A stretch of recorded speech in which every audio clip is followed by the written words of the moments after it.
দ্বিতীয় ধাপের ১৫৬ উপজেলায় নির্বাচনে ৩০%-এরও বেশি ভোট পড়েছে বলে জানিয়েছেন প্রধান নির্বাচন কমিশনার কাজী হাবিবুল আওয়াল। বিকেলে আগারগাঁও নির্বাচন ভবনে সাংবাদিকদের এই তথ্য জানান তিনি। সিইসি বলেন, দু একটি বিচ্ছিন্ন ঘটনা ঘটলেও সার্বিকভাবে ভোট শান্তিপূর্ণভাবে অনুষ্ঠিত হয়েছে। দেশের রাজনৈতিক দলগুলোর মধ্যে যে সংকট চলছে সেটা সমাধান হওয়া উচিত বলেও উল্লেখ করেন তিনি।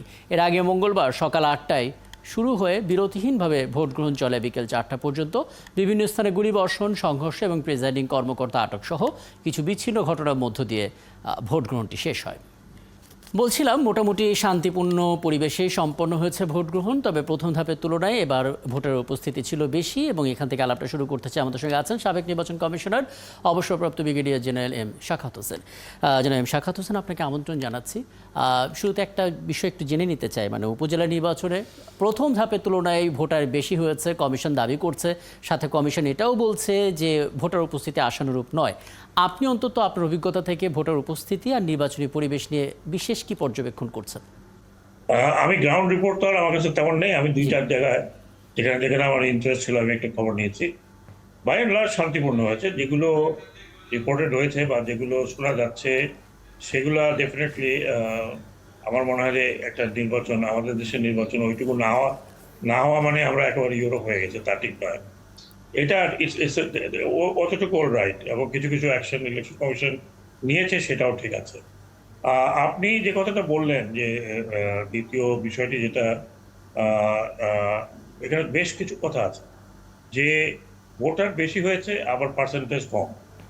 এটা কন্ট্রাডিক্টরি বিষয়। আবার ইলেকশন কমিশন থেকে বলছে যে ভোটার ভোট পার্সেন্টেজ কম। আপনি বলছেন আগের থেকে বেশি। আগের থেকে তো বেশি নয়, আগের থেকে তো ৩০% যদি হয় তাহলে তো গতবারের থেকেও কম আমি মনে করি। কারণ গতবার তো বলা হচ্ছিল 35-40%-এর মতো। তো এই জায়গাগুলোতে আপনার একটা কনফিউশন সৃষ্টি হয়। যে জায়গাটা আমি দেখতে চাচ্ছিলাম সেটা হচ্ছে যে ইভিএম এ ২৮টি উপজেলা হয়েছে, সেখানে কত পার্সেন্ট ভোট পড়েছে, অন্যগুলোতে কত পার্সেন্ট ভোট পড়ে। হাওয়ার একটা আপনার এই ধরনের নির্বাচন, যেটা একেবারে বলা যায় গ্রাসরুট নির্বাচন বা বাড়ির নির্বাচন, সেখানে বাংলাদেশের পরিসংখ্যান দেখা যাবে যে ভোটার উপস্থিতি অনেক হাই হয়।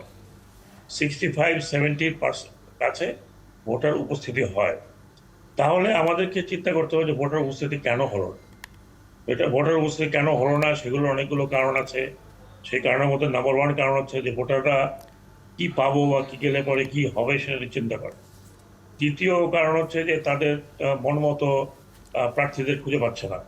তার কারণ হচ্ছে একটি মাত্র দল পার্টিসিপেট করেছে, অথবা ছোটখাটো 2-1টি দল সাথে থাকলেও থাকতে পারে, কিন্তু বৃহৎ দল যারা ধরেন কন্টেস্ট করতে পারে সেরকম দলগুলো আসেনি। এমনকি অনেক পুরনো দলও আসেনি।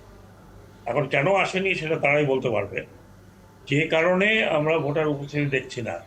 আরেকটি বিষয় যেটা আমি এখন বাংলাদেশ কনটেক্সটে যেটা অ্যাড করছি, সেটা অবশ্য কিছুটা গবেষণার প্রয়োজন। সেটা হলো যে দেখুন, আপনারা জানেন যে টিআইবি এবং ইলেকশন কমিশনের তরফ থেকে যে তথ্যগুলো পাওয়া গেছে তাতে দেখা গেছে যে অনেক জায়গায় যে ১৪৫টি এখানে যতগুলো ক্যান্ডিডেট দাঁড়িয়েছে তার প্রায় 50% বা 50% উপরে, কোটিরও উপরে, কোটিপতি বলা যাবে না, বহু কোটিপতি। আমার কাছে কয়েকটি, আমি টিআইবি রিপোর্ট থেকে কয়েকটি এক্সাম্পল নিয়েছি যে এক জায়গায় ১১,০০০% তার এই 5 বছরের মধ্যে বেড়েছে। ৭৫ কোটি টাকা, যেখানে ১৫ লাখ টাকা দেখিয়ে ইলেকশন করেছিলেন 19-এ, তিনি 5 বছরে ৭৫ কোটি টাকা দেখিয়েছেন। এখন সেটা কিভাবে দেখিয়েছেন সেটা আমার দেখার ব্যাপার নয়। আর আপনি সবাই ব্যবসার মতো একমাত্র দেখবেন যে চিংড়ির ব্যবসা করে, নয় মাছের ব্যবসা করে। মাছের ব্যবসা করে টাকা দেখা যায় এখান থেকে আর্ন হয়েছে। বাট আমার কথাটা সেখানে না। আমার কথাটা হচ্ছে যখন এই ধরনের কোটিপতিরা ইলেকশনের নামে, তখন এই আমাদের ভোটারদেরকে টাকা পয়সা দিয়ে তাদেরকে নিয়ে আসে। এখন ব্যাপারটা হলো যে অভ্যাস হয়ে গেছে, যেটা আমার অবজারভেশন, এবং এটা আমি এটা নিয়ে একটু ডেফিনেটলি গবেষণা করব যতদূর পারা যায়। এখন ভোটাররা মনে করে যে আমাকে টাকা দিলে আমি যাবো, নাহলে যাবো না। খুব ভালো বলেছেন। আমি এখানে আপনার অনুমতি নিয়ে একটু থামাচ্ছি। একটা ছোট্ট বিষয় জেনে আলাপটা শেষ করবো, সেটি হচ্ছে মানে এখন যে বাস্তবতা আছে নির্বাচনের পরিবেশ নিয়ে, এবং আপনি একটু আগেও যে তথ্যটা বললেন যে এইবার এই ধাপে আগের চাইতে বেশি ভোট পড়েছে, এই শতাংশের হিসেব নিয়েও একটা কনফিউশন আছে। আমাদেরকে আসলে যে তথ্যগুলো আসলে জানানো হচ্ছে সেটাই আমরা দিচ্ছি, কিন্তু মুশকিল হচ্ছে এই বাস্তবতায় নির্বাচনটাকে আকর্ষণীয় করার মতো আর কি কি অপশন আসলে নির্বাচন কমিশনের হাতে ছিল? হ্যাঁ, নির্বাচন কমিশনের হাতে খুব একটা অপশন ছিল বলে আমি মনে করি না। কারণ যদি বিশেষ দল, অনেক দল যদি তারা মনে করে যে এই ইলেকশন আমরা যাব না, কারণ এই ইলেকশনের যে সরকারের যে হস্তক্ষেপ ডাউন লেভেল সব জায়গাতে হবে, আমরা ফেয়ার ইলেকশন পাবো না, এইটা যদি থাকে, তাহলে ইলেকশন কমিশনের পক্ষে এটাকে, এই বিশ্বাসকে যদি চেঞ্জ করতে হয়, তাহলে ইলেকশন কমিশনকে আরো আগের থেকে একটা শক্ত অবস্থানে থাকার কথা ছিল। হ্যাঁ, যেমন ধরুন, আমি কথার কথা, আমি এই ইলেকশন কমিশনের কথা বলছি, আমি হাইপোথিসিস কথা বলছি। যদি 15% ভোট হয়, তাহলে ইলেকশন কমিশনকে বলতে হতো তাদের লোকজনকে যে যা পার্সেন্টেজ হবে তাই আমি জানতে চাই। তারা কতগুলো মেজার নিয়েছে আমি জানি 2 ঘন্টা পরে পরে, কিন্তু এটাকে ট্যালি করতে হবে তো।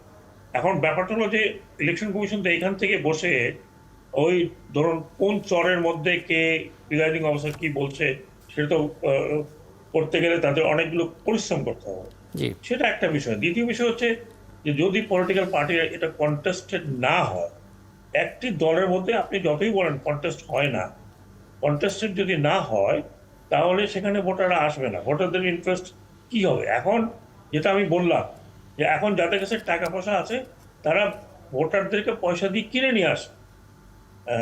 ভোট প্রতি 500 টাকা দেখ, 1000 টাকা দেখ, ন্যূনতম যেটা পরিশ্রমিক দেখ, এটা কিন্তু একটা একটা অভ্যাসে দাঁড়িয়েছে, র্যাম্পেন্ট দাঁড়িয়েছে। আমি বেশ কিছু রিপোর্ট পেয়েছি যেখানে অনেক টাকা পয়সাওয়ালা লোক দাঁড়িয়েছে এবং বুঝতে তারা পারছি। টাকা- আমরা আসলে এই পয়েন্টগুলো নিয়ে আলাদা করে আপনার সঙ্গে কথা বলতেই চাই কোনো একদিন, এবং অনেক ধন্যবাদ, আপনি আসলে খুব চমৎকার করে বিষয়গুলো স্পষ্ট করলেন। ধন্যবাদ আমাদেরকে সময়টা দেওয়ার জন্য। ছিলেন আমাদের সঙ্গে সাবেক নির্বাচন কমিশনার ব্রিগেডিয়ার জেনারেল অবসরপ্রাপ্ত এম শাখাওয়াত হোসেন।